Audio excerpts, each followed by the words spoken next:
Ok, voici la deuxième partie des combats spirituels que je t'explique. C'est simple, suis-moi seulement, c'est simple, terre à terre. Éphésiens chapitre 6, maintenant c'est verset 12. Il dit, car nous n'avons pas à lutter contre la chair et le sang, mais contre les dominations, contre les autorités, contre les princes de ce monde des ténèbres, contre les esprits méchants dans les lieux célestes. Tu dois d'abord savoir que le problème que tu auras en tant qu'enfant de Dieu, ce n'est pas contre un être humain, c'est ça qu'on appelle la chair et le sang. Ce n'est pas contre la pensée humaine. Enfin, ce n'est pas contre ton voisin, ton père, ta mère.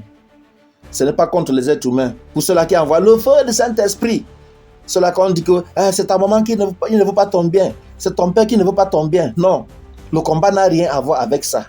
Quand tu es un enfant de Dieu, tu as changé, tu es une nouvelle créature. Tu es une nouvelle créature. Et puisque tu es une nouvelle créature, on te montre une réalité, qu'il y a un combat devant toi que tu dois mener. Tu comprends? Tu as la pensée, fausse pensée qui te dérange, ta chair te pousse encore à faire la fornication, à faire l'adultère. Tu as encore envie de retourner dans les choses du monde là. C'est parce que tu as un combat à mener. Et on te dit que ce n'est pas contre l'être humain. Donc tout ce qu'un homme te fait, tu dois pardonner, tu laisses. Cependant, il y a les gens qu'on ne pardonne pas. Et ce sont les esprits qu'on a cités ici. Il y a un combat à mener là-bas. C'est contre les... Merci Seigneur. Mais contre les dominations, contre les autorités, contre les princes de ce monde des ténèbres, contre les esprits méchants dans les lieux célestes. Vous voyez là où c'est? Pour un enfant de Dieu, c'est là-bas.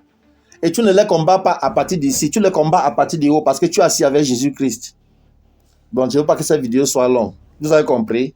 Cette deuxième partie, c'est que le combat que tu mènes, ce n'est pas contre les êtres humains. Ce n'est pas contre ton frère, ce n'est pas contre ta soeur. Donc c'est pour cela que tu dois pardonner à quiconque t'offense. Tu as compris ça? C'est simple, n'est-ce pas? Dieu te bénisse.